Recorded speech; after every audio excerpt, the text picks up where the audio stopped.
Freeze, Drifter! So, we meet again? Though I bet you don't remember who dragged you out of the water. My name is Olga, by the way. Was it you fighting the Master of the Forest? Awesome. Our hunters had been staying away from him for years.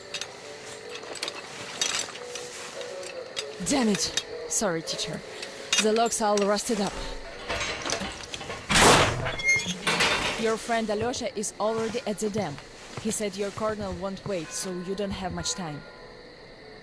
Sorry, I can't take you there. At today's council session, the pirates moved to attack your train, but they had no right to even call one without me present. As usual, I need to go and sort this out. But I have a few minutes to give you some directions. You need a boat to get to the dam. And our pirates keep all the boats at their swamp camp. They are not the sharing kind, but that's no reason to attack.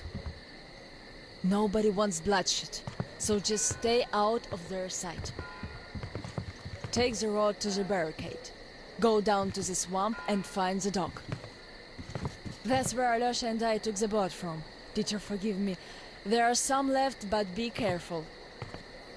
Well, Drifter, take care. And don't make me sorry I helped you people. Tell Alyosha I said hi. I'll stay a bit longer to tend to the grave of the teacher.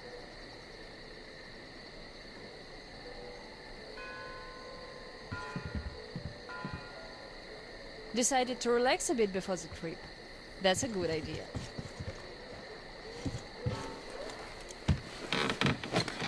And I'm stuck in thought here. Once the master decided to haunt the vicinity, people all but stopped coming here, though they haven't forgotten. The teacher raised us all, taught us how to survive in the forest. If not for him, we'd all be long dead. So the girls used to come here every day, and the boys still make it from time to time. Even Roman does visit, though it was because of him that the teacher left back then. Most of us went on a trip down the river. There were just a few people left on duty in the camp. When we came back, we found it raided by bandits. It still pains me to remember the scene. Can't even describe it. Once we and the younger group were done crying, the teacher was digging the graves alone. The elder boys were nowhere to be seen.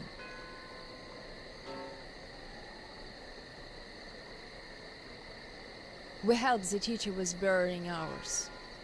It was dark already when the boys returned and sat around the campfire. Roman was so covered with blood. You could only see his eyes and teeth. Then they started talking. Tracking was easy. The bandits didn't even try covering their tracks. So the boys waited till they all got drunk in their camp and shot them with bows. Then Roman knifed the wounded like they were deer.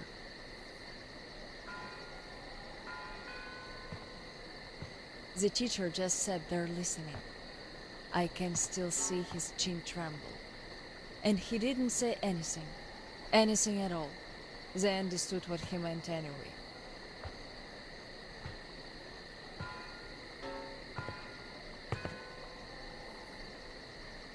Come morning, he was gone.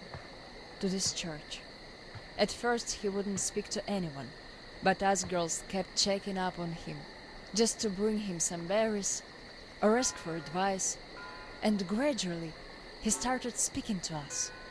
Still he was like a different man, so distant.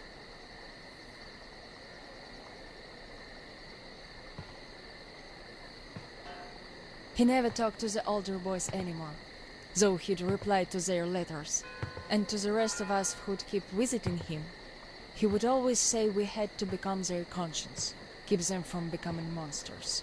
But how do you do that? And they didn't stop at that either.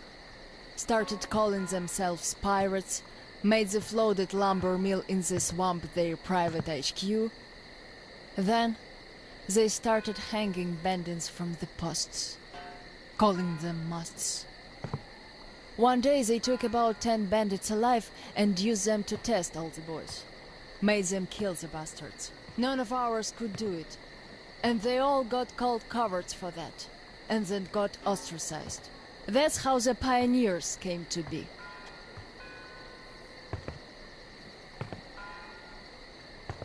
Of course, they all calmed down by now. They are talking to each other, at least. But back then, only Luda and I could speak for the teacher at the council meetings.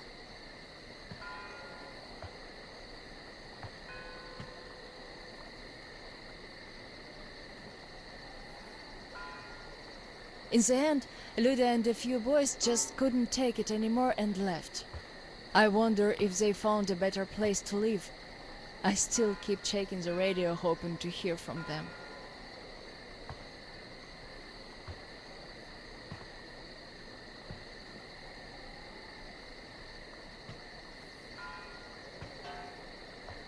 The teacher hoped too, but that hope didn't last long. They left in July, and in September he shot himself. That seemed to get through to Roman. He got calmer. Some of the elder guys went over to the pioneers. After all, the important thing is that we stay together. So now I have an important voice at the council. 'Cause I can kick ass if they don't listen. And not just because they're not supposed to hurt girls. A fair fight is a fair fight. Thing is, the only one I lost to in a fair fight was Roman. And even then, I gave him a blue eye he had to wear for a week. That earned his respect. The one I had the most trouble with was the Admiral. He was Roman's right-hand man. Wouldn't leave the lumber mill no matter what. Kept saying we must defend it, if we don't want the mutants to eat the whole valley. But the radiation levels kept climbing there. Roman checked it with the counter himself. So at one council meeting, Roman and our instructors had everyone vote against the Admiral, and the pirates went on to build a new fort near the shore, where it's still okay to stay. The Admiral would have none of that, so he and his most hardcore flunkies stayed at the mill. I never heard from them again. Radiation's not to be played with. The teacher didn't warn us all for nothing. So now, without the Admiral, there is nobody who'd dare give me any trouble in the council. I'll put a leash on them tonight, all right. Don't you worry. I just need some time to gather my thoughts. I don't like politics, really. You could listen to the teacher's diary if you like. He kept recording it, as if he knew. Yes, I must have heard it 100 times already, and still, we let him down. We really did.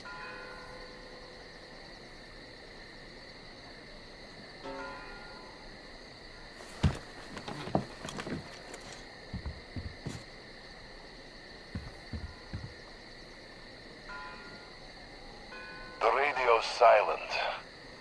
My last hope for giving them a positive goal, leading them out of this forest dead end, was a complete fluke. Where did I go wrong?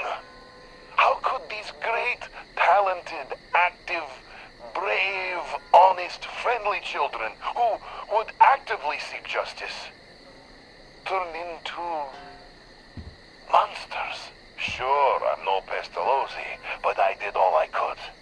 And even more, I gave them all my soul, my life. And what did that result in? A society of shut-ins who only respect strength and are no less cruel than the bandits they fight. Yes, some of them kept their purity, shrugged off the bad influence, and ended up leaving. I gave them all the fuel I had. But how few they were. Most changed. Could it be that in this world that routinely changes even the harmless animals into nightmarish freaks, mankind simply has no future? What is there to hope for? What's the point of even going through the motions anymore?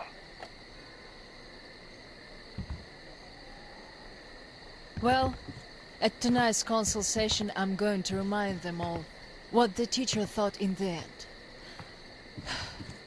I'll give them a piece of my mind. Did the teacher save us all so that we could just attack people? Defending ourselves is one thing, but attacking, they can't deny that, and we'll have to stand down. Those pirates. Oh, boys.